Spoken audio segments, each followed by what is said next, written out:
As presidenciais nos Estados Unidos, a guerra em Gaza e na Ucrânia são convidados do Mapa Mundo Germano Almeida e José Gomes André. Vem aí a super terça-feira nos Estados Unidos da América. Alguns dos estados mais populosos do país que elegem mais delegados para o colégio eleitoral vão decidir quem são os escolhidos para serem nomeados nas convenções democrata e republicana no início do verão, para depois serem oficialmente candidatos às eleições marcadas para o início de novembro. José Gomes André, professor na Faculdade de Letras da Universidade de Lisboa, com obra publicada sobre a democracia americana. Obrigado por este regresso ao Mapa Mundo. Vai ser terça-feira que Nikki Haley atira a toalha ao chão e deixa o caminho completamente livre a Donald Trump. Obrigado pelo convite. É curioso que seja essa a pergunta. Isto é, neste momento não estamos a discutir quem é que pode ganhar ou não, mas apenas esperar ou saber quando é que Nikki Haley desiste. Acho que isso é bastante representativo do que está a acontecer, que não apenas tem que ver com as vitórias de Trump, mas também com o que todas as sondagens projetam, que são vitórias bastante consideráveis, em alguns casos esmagadores. E, portanto, nesse sentido, diria que a escolha republicana está feita, é uma questão, como costumamos dizer, ele é o campeão virtual, é uma questão de esperarmos pelos resultados. A discussão aqui tem que ver um pouco porque é que Nikki Haley pretende continuar e em que medida é que essa continuação se pode arrastar no tempo. Em parte ela estará a jogar com o seu futuro no partido, com 2028, mas eventualmente até com o futuro mais longínquo. Ela tem apenas 52 anos, o que hoje em dia na política americana é uma jovem, que tem bastante capacidade eleitoral junto a nichos relevantes, portanto não apenas junto dos eleitores mais conservadores, mas também particularmente entre os independentes. Aliás, boa parte da sua mensagem é essa, é ela considerar que vai além em alguns segmentos eleitorais onde Trump não consegue tão bons resultados. Porém, se por um lado ela está a criar raízes até logísticas, dar-se a conhecer à população e no fundo formar-se aqui quase como uma número 2 do partido para o futuro, por outro, ela também terá que equacionar em que medida é que a continuação dos maus resultados a poderão afetar e criar uma imagem de perdedora, e portanto ela terá aqui que gerir, digamos, uma situação complexa e, pelo que as sondagens indicam, os resultados que ela vai ter na super terça-feira são tão maus que será muito difícil manter um argumento que seja simplesmente o de não quero que isto acabe agora, quero dar mais luta a Trump, devo algo aos eleitores. Tudo isso é em parte verdade, mas diria que a sua campanha, em particular se ela perder todos os estados, o que deverá acontecer, ficará ferida de morte e, portanto, julgo que não terá condições para continuar. Germano Almeida, analista de política internacional da SIC Notícias, vários livros publicados sobre presidências americanas. Germano, o que é que ainda faz Nikki Haley correr? Uma réstia de esperança de que Donald Trump possa ser judicialmente impedido de aparecer nos boletins de voto? Viva, é muito o que o Zé acabou de explicar, ou seja, não é real a perspectiva de ela retirar a nomeação a Donald Trump. A questão de 2028 faz sentido, mas parece-me também que é muito cedo para saber se a herança que ela deixa de conseguir um terço, vá lá, ou até mais, do eleitorado republicano aqui, em 28 já sem Trump, se ficaria na pole position. Não é nada certo isso, porque a verdade é que estas primárias mostram que há de facto uma sólida maioria, talvez não tão grande como imaginávamos, mas sólida nos republicanos, de uma ala da herança trumpista, ou seja, identitária, ultranacionalista, antiliberal, antiglobalista, e portanto parece-me que ser essa a herança. É um reforço dessa ideia o facto desta semana termos assistido à admissão primeiro da Presidente do Comitê Nacional Republicano, Rosa McDonald, e depois de um histórico do Partido Republicano que anunciou também que queria deixar a política, Mitch McConnell?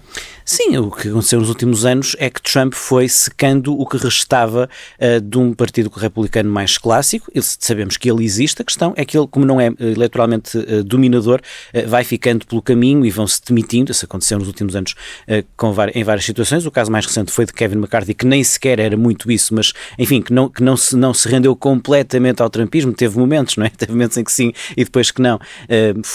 Teve uma posição até correta no 6 de janeiro, mas depois, enfim, voltou atrás e que caiu por ter feito algum acordo com o Presidente Biden relativamente ao prolongamento para evitar o shutdown e pela questão da Ucrânia, e caiu num erro que eu acho dos democratas, porque embora, enfim, é um bocado a história da rei do escorpião, não é? Eu percebo que os democratas, tendo a oportunidade de deitar abaixo McCarthy, se tenham juntado na altura à ala trumpista do Congresso. A verdade é que o que se está a ver é que Mike Johnson é muito Provaram pior. do veneno. Sim, Johnson é muito pior que McCarthy. Se McCarthy tivesse sobrevivido, provavelmente a questão da Ucrânia estava resolvida para este ano, mas isto faz parte do processo que é dominando o trumpismo, depois o resto vai caindo. Naturalmente que no Senado então a questão, por exemplo, de Mitt Romney, cada vez mais isolado, quem tinha uma visão não pró-Trump deixou de procurar a reeleição.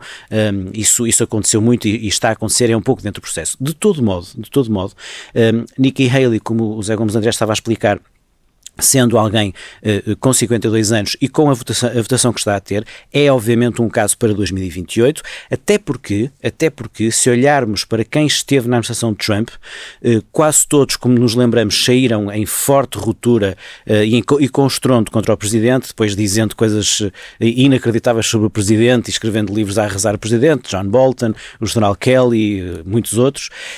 Nikki Haley é talvez o único caso de alguém que sai em ruptura com Trump, mas na altura Trump acabou até por elogiá-la e nunca rompeu completamente e depois quando avança para a candidatura presidencial tem sido muito forte a dizer esqueçam, Trump não ganhou em 2020, não é positivo estamos a alimentar o caos. A dar caos, não é positivo, por exemplo, não apoiar a Ucrânia, um conjunto de coisas, mas na verdade nunca dizendo, e até hoje não acho que seja certo que Nikki Haley não vá votar em Trump em novembro. Isso diz muito daquilo que tem sido este processo. Estará de qualquer forma a votar no candidato presidencial do seu partido.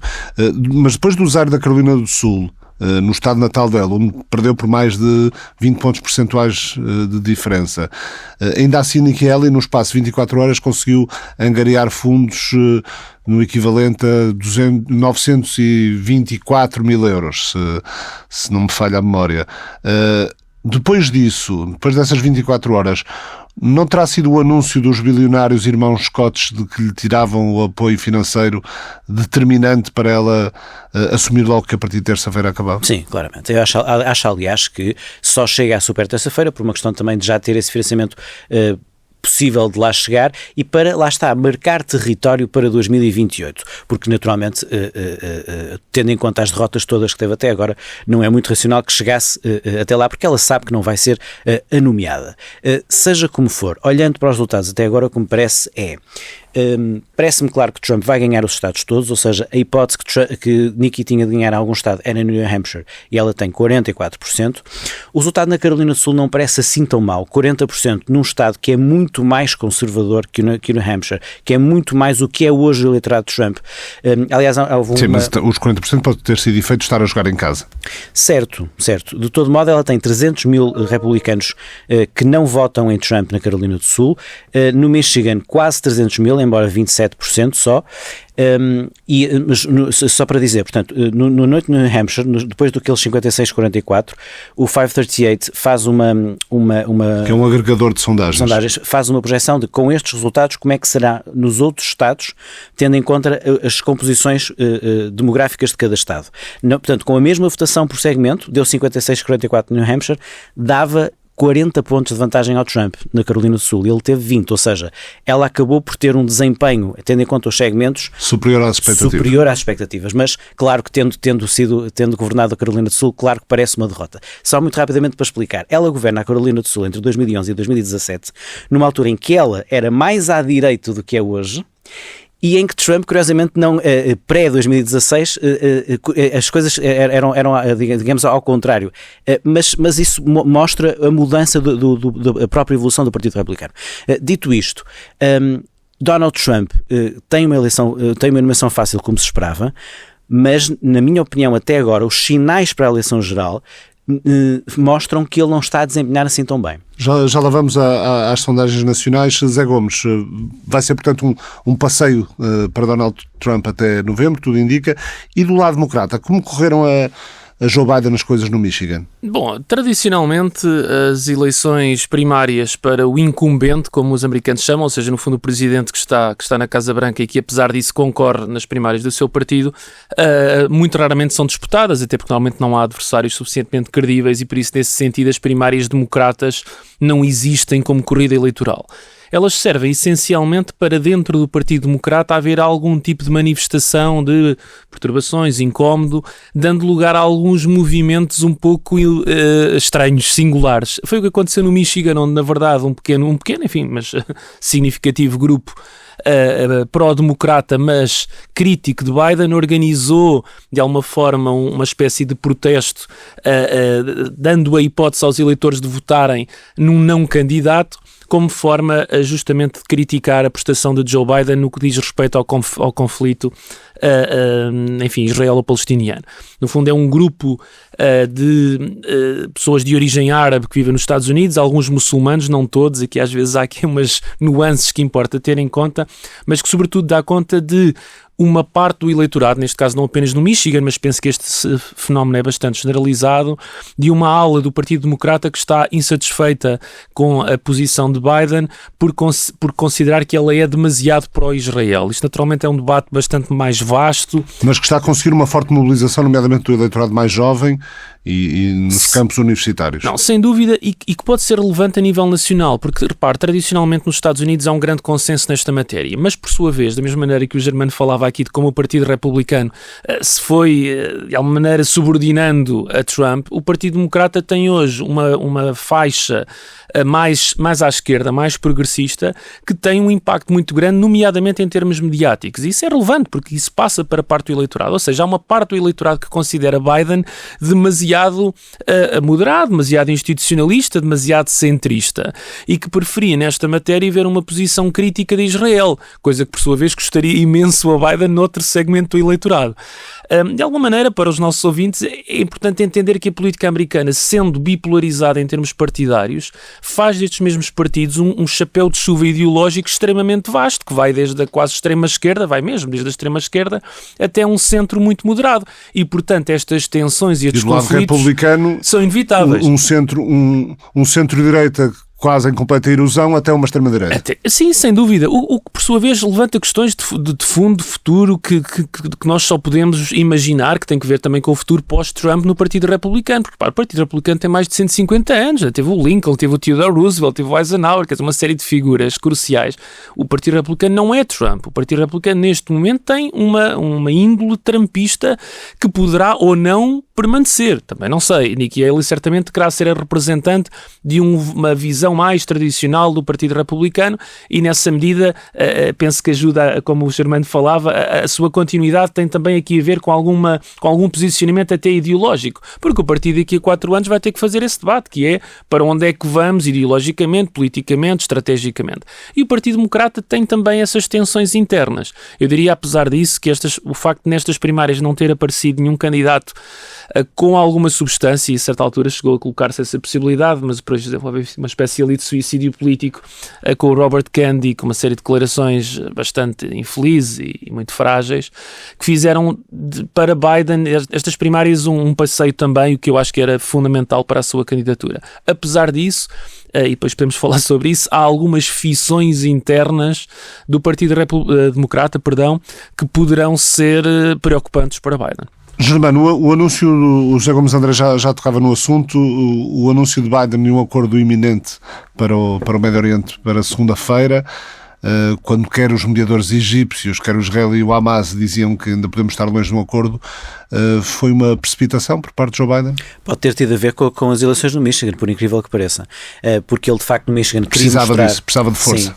E aliás os resultados mostraram que há de facto ali um problema. Só para percebermos, Biden teve 81% no Michigan, é um bom resultado, mas em segundo lugar com 14% não ficou o Dean Phillips, que não existe, ficaram os uncommitted. Portanto, aqueles que não se comprometem com qualquer candidato. O que é que acontece no Michigan? Sinal de desaprovação, especialmente do tal eleitorado mais jovem em relação à política da administração para o Médio Oriente. Sim, mas embora no Michigan, mais do que a questão do eleitorado mais jovem, tem a ver com uma questão muito concreta, que é o Michigan tem, nomeadamente numa parte da cintura industrial de Denver, uma percentagem de árabes americanos, muçulmanos, muito superior à média nacional. A comunidade árabe muçulmana americana existe, não é muito significativa nacional, no Michigan e estamos a falar de poucas centenas de milhares de pessoas que se manifestaram na eleição, ou seja, esses tais 14% vêm daí.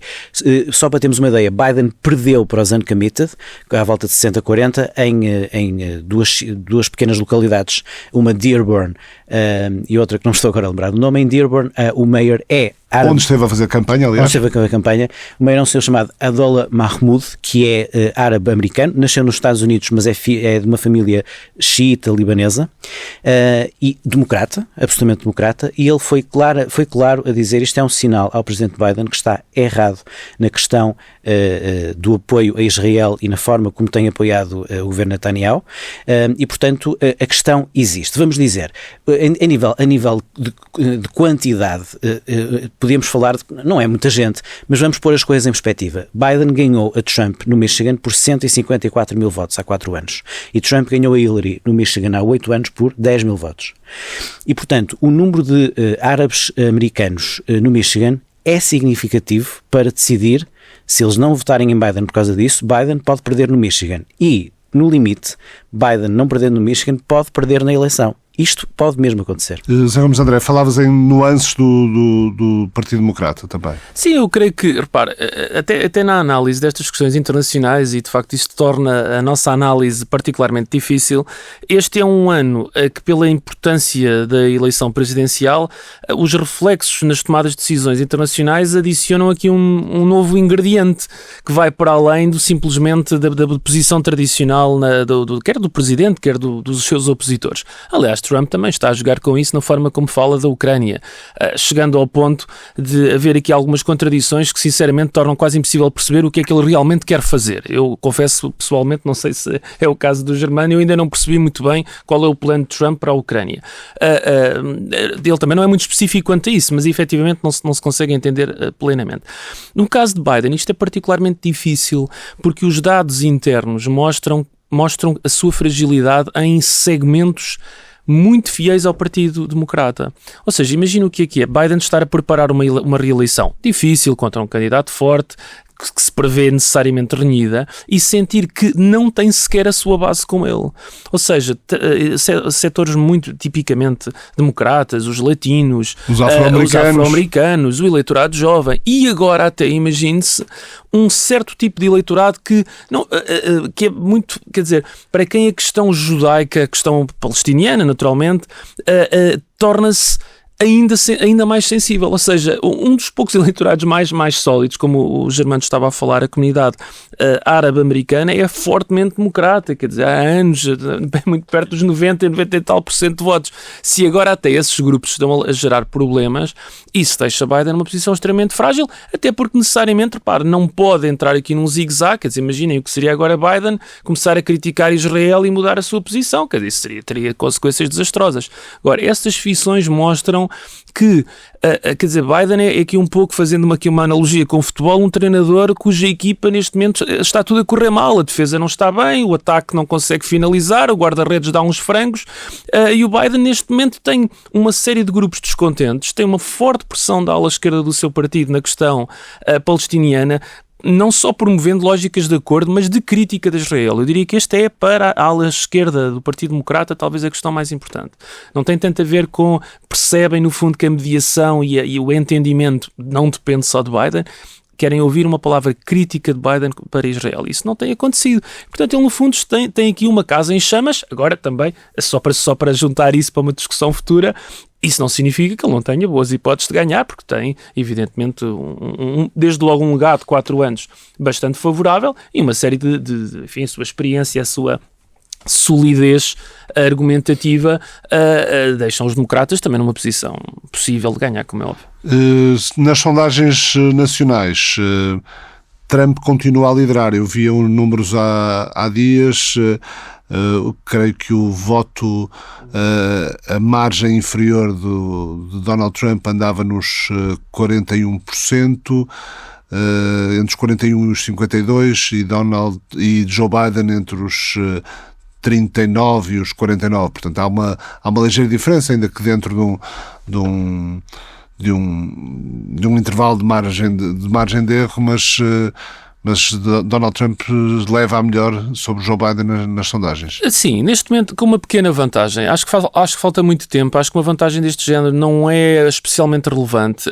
Tipicamente as alterações a nível nacional, ou melhor, alterações nas sondagens de 2 ou 3 pontos refletem-se depois também na questão dos Estados.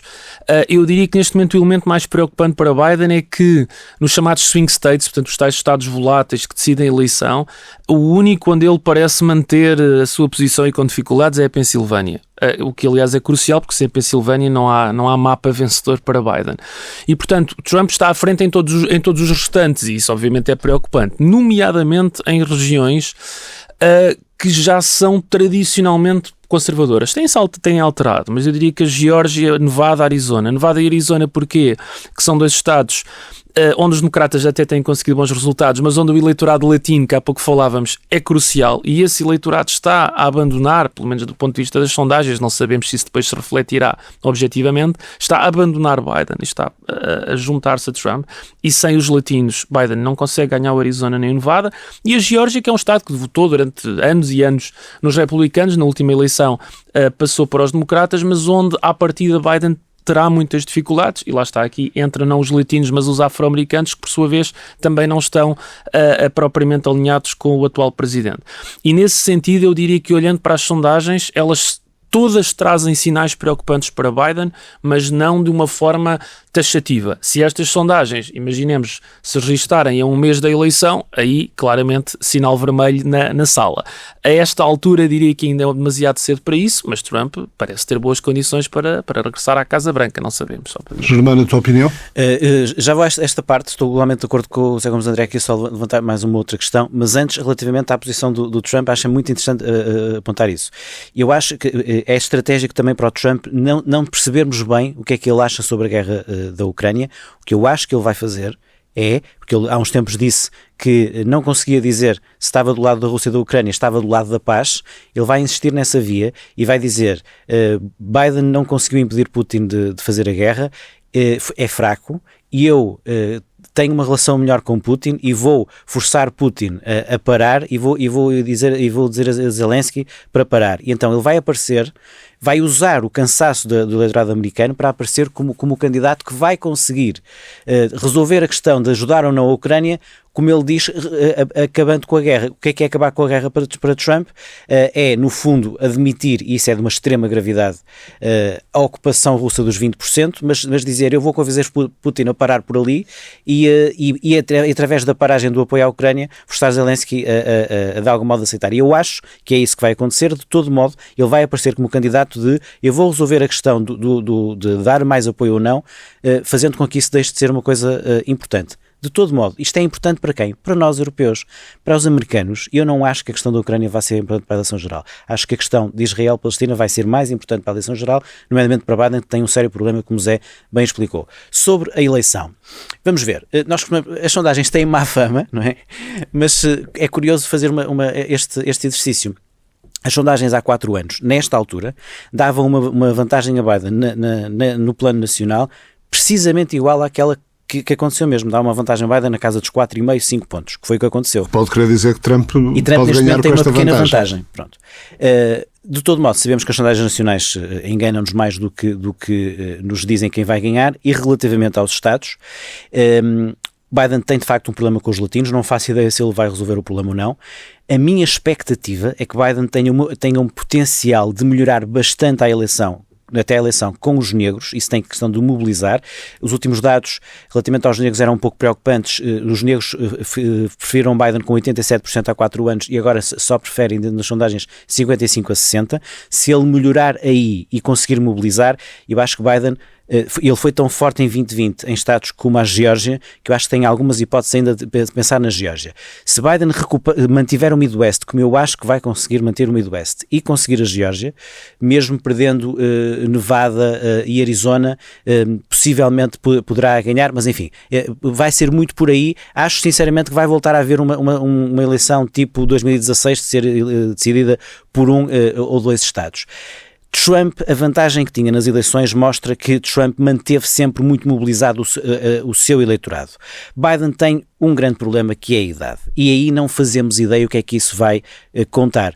Há uma sondagem absolutamente preocupante que diz que 86% dos americanos, republicanos e democratas, acham que o Biden é demasiado velho para um novo mandato. 86%, 59% também dizem que Trump também, mas 86% parece-me um resultado. Agora, não sabemos quanto é que isso vai contar.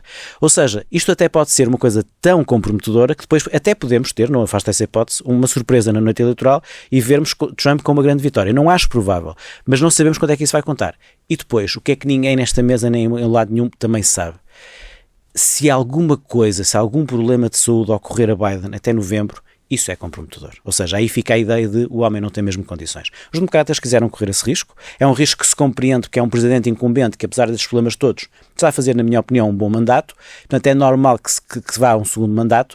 Mas a verdade também é que havia uma ideia mais ou menos não escrita, que Biden em 2020 fez um serviço à nação e ao mundo de correr com o Trump, mas no fundo era uma coisa tendo em conta a idade para um mandato.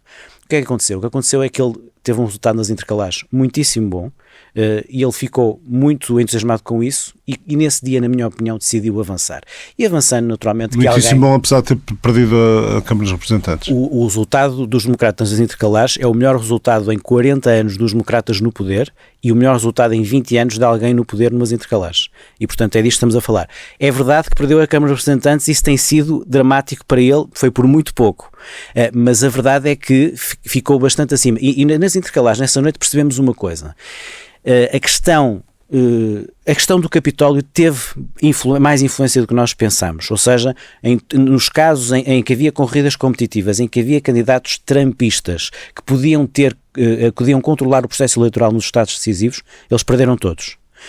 E isso é um sinal que está a levar Biden a fazer, com que vai fazer mais uma vez uma campanha em nome de ou nós ou a democracia acaba. Isso valeu em 2020, valeu nas intercalares. Aqui é diferente e de facto há aqui parâmetros que não fazemos ideia do que é que vai acontecer. Vai ser uma eleição muito difícil para Biden, mas acho que Biden ainda tem um potencial para subir de modo ainda a ganhar. Continua a ser impressionante, José Gomes André, a quantidade de americanos que insistem em dizer que a eleição de 2020 foi fraudulenta. Continua, e aliás, porque normalmente esse tipo de afirmações junta-se a outras, a total descredibilidade relativamente ao que houve nas notícias, a própria questão do Capitólio, a defesa. Há pessoas, nesta altura, uma parte até significativa do eleitorado, nomeadamente republicano, que considera que Trump deve ser considerado, no fundo, nem se deve ser submetido a questões judiciais e, portanto, a tal ideia de uma espécie de impunidade processual. Tudo isso representam ideais muito pouco democráticos. Houve um exercício engraçado esta semana de um canal americano em que no fundo apresentava uma série de frases apoiantes de Trump dizendo que eram de Biden e que obviamente aí a condenação era gigante. E depois imediatamente diziam, afinal enganámos, afinal não era Biden, afinal era Trump. E era incrível, isto do ponto de vista psicológico é fascinante ver como as pessoas mudavam de opinião no momento, diziam, não, isso não é bem assim, isso tinha um objetivo construtivo. O que de facto mostra, isto é um exemplo de dissonância cognitiva digno de faculdades, que é, se é dito pelo adversário é péssimo, desastroso, sinal de demência, se é dito pelo nosso candidato é perfeitamente justificável e pertinente. E alguém que está neste estado mental, eleitoralmente, enfim, está totalmente dominado e incapacitado a sequer ter uma análise crítica. O que é incrível é que esta história nós contaríamos há 20 anos de, não é, 1% do eleitorado a 2%, hoje são 30%, 35%, 40%.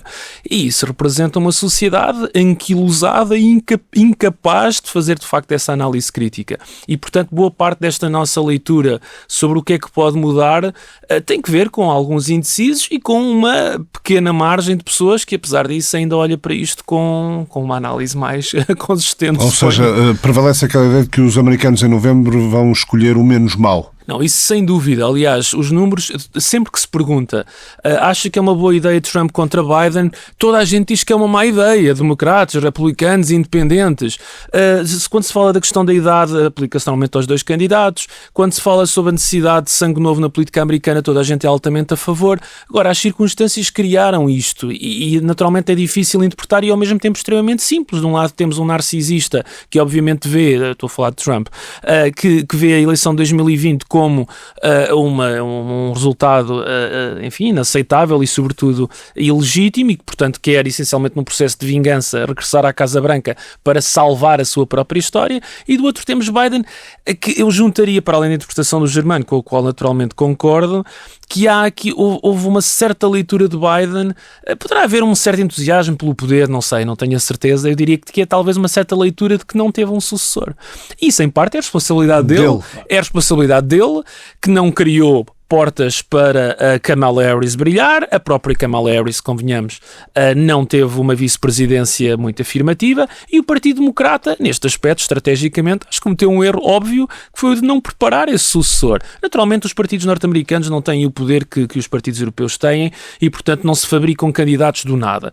Mas há processos possíveis, nomeadamente entregando uma determinada pasta, um determinado assunto, fazendo de 2 ou 3 figuras do Congresso. Mas Biden fez isso. Biden entregou a pasta da imigração, curiosamente muito complexa, a Kamala Harris. É verdade, mas, Ricardo, isso parece-me um presente envenenado, porque o tema da imigração na América é um tema tão sensível que ninguém sai vencedor, quer dizer, independentemente das políticas poderem ser sólidas, elas são sempre a longo prazo. Condiciona o apoio à Ucrânia. Isso, não, sem dúvida. Repara, quando falamos aqui de alguém que aparecesse no Congresso, alguém que aparecesse no Senado, que de certa maneira fosse sendo promovida pelo Partido Democrata e pelo próprio Biden como o número 2. Basta olhar para a política portuguesa e ver como é que isso aconteceu, só para dar aí o exemplo como António Costa foi preparando a sua sucessão, lançando não um, mas 3, 4 sucessores que depois foram ali batalhando e que hoje um deles é candidato a primeiro-ministro e, portanto, esses processos são execuíveis. Biden não o quis fazer, o Partido Democrata não o quis fazer e, portanto, também há aqui uma leitura um pouco pragmática que, a meu ver, é representativa de um falhanço da democracia americana. Eu acho que estas eleições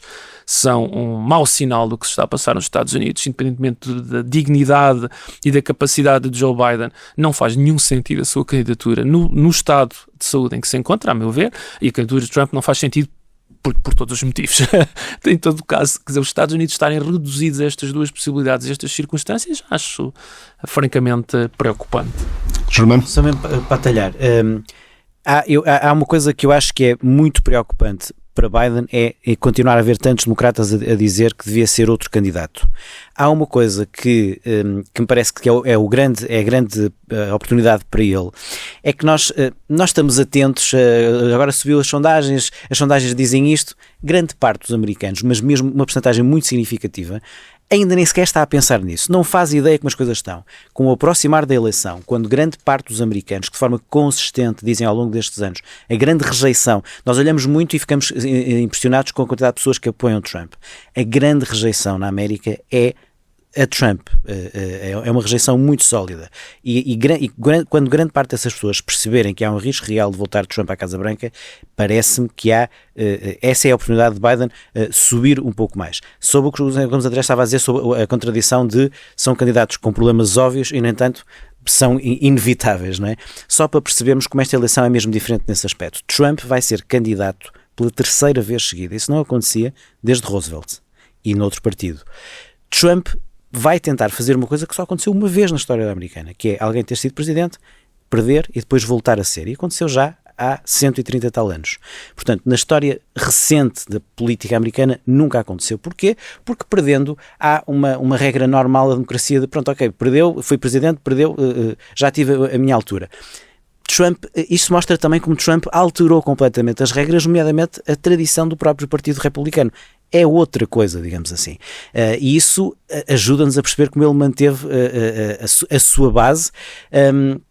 E pronto, e portanto, perante isso, sobre a questão de alternativa ou não a Biden, a partir do momento em que o Presidente avança, os nomes que podiam ser evidentes para esta altura optaram por esperar 4 anos. E estou a falar claramente de Gavin Newsom, governador da Califórnia, que me parecia o mais óbvio. A questão de Pete Buttigieg tem uma questão que está na administração, portanto nunca ia contra o presidente, posto de parte, e a questão da Kamala Harris foi o que o Zé explicou, ou seja, é alguém que não se afirmou a nível nacional para ser candidato. Devemos estar particularmente preocupados com a indicação surgida ontem de que forças pró-russas da Transnistria pediram à Rússia proteção face ao que consideram ser uma pressão crescente da Moldávia? Sim, só podemos ficar preocupados, a menos que fôssemos ingênuos ou distraídos, porque é uma situação tão parecida com o que aconteceu nas repúblicas separatistas de Donetsk e Luhansk, que me parece a mesma estratégia russa de alegar que há em espaço pós-soviético segmentos, zonas de países que agora não são Rússia, que se sentem russófonos ou russófilos e que estão de algum modo perseguidos ou prejudicados. Esse foi o argumento de Donetsk e Luhansk. É um argumento que sabemos que Putin escreveu em artigos e em textos e disse já que aleguem em zonas como a Geórgia ou nos próprios países bálticos. E na Moldávia, certamente, recordo, na Transnistria há presença militar russa, há, no entanto, uma grande diferença que pode fazer toda a diferença. Em Donetsk e Luhansk, a Rússia pôde fazer a invasão que fez a nível terrestre avançando. Na Transnistria há uma presença militar russa, há, no entanto, a dificuldade porque não há uma continuidade, ou seja, a Rússia nestes 2 anos não ocupou todo o corredor sul, nunca tentou chegar a Odessa por via terrestre, poderia chegar para a Transnistria pela via marítima, embora tenha perdido boa parte da sua capacidade no Mar Negro, porque foi um ponto importante que os ucranianos conseguiram foi afundar uma boa parte da frota russa do Mar Negro nestes 2 anos. E há, sobretudo, a ideia, numa altura em que a Ucrânia está em dificuldade, numa altura em que há relatórios de serviços militares, nomeadamente países do flanco leste, a dizer se o flanco leste, sobretudo, e a NATO não se rearmar, Putin vai aproveitar essa fragilidade e nos próximos 3 a 5 anos vai fazer alguma ação no flanco leste NATO, nomeadamente nos Bálticos. Aproveitando isso e aproveitando a discussão interna, Macron, não devemos excluir enviar tropas ocidentais para o terreno, e logo a seguir Scholz, Casa Branca, a dizerem isso nunca vai acontecer. Enquanto isso acontece, Putin aproveita e lança a ideia que pode fazer uma ação num país que está mesmo à porta da Roménia, mesmo à porta da NATO, que quer entrar na União Europeia e que tem um governo pró-europeu e pró-União Europeia, e tem essa questão, portanto, esse enclave. Ou seja, o que pode acontecer na Transnistria é a prova que Putin, tendo sucesso na Ucrânia, não se ficará na Ucrânia, e isso não é uma ideia nem uma opinião. Está escrito, está dito, a grande Rússia, o espaço pós-soviético, aquilo que ele considera que a Ucrânia não tem direito de existir e que é um país artificial, aquilo que ele considera que foi uma ameaça à segurança da Rússia e aos interesses dos russófonos com o alargamento da NATO, que ele considera uma ameaça, é algo que, se não for devidamente preparado pela nossa parte, não se vai ficar pela Ucrânia. E, portanto, há 2 formas de encarar isto. Há uma forma perversa, que é dizer, enquanto se prolongar a guerra na Ucrânia, a Rússia empenhada na Ucrânia não terá capacidade de atacar mais nenhum, e, portanto, vamos deixar os ucranianos combater sozinhos. Eu acho que isso é uma coisa perversa, não é aceitável. E além do ponto de vista de direito internacional ser absolutamente não só inaceitável, como abrir um conjunto de precedentes que seriam incomportáveis. A outra hipótese é, desta vez, acreditarmos nas análises dos serviços de informação e agir em conformidade. O que é agir em conformidade? É rearmar-nos, e da reunião de Paris não saiu só a declaração polémica de Macron, saiu a ideia clara que para a Ucrânia, com apoio americano, ganhar esta guerra, ou seja, travar os russos e conseguir fazer com que a Rússia saia dos territórios ocupados, com apoio americano, os países europeus teriam que aumentar em cerca de 10% até ao final da década o seu orçamento de defesa. Não é ter 10%, aumentar em 10% o que já tem. Sem apoio americano, 20%. Perante isto, neste ano de todas as eleições, estamos a olhar seriamente para isso? Acho que não. É fácil resolver esta questão? também não é.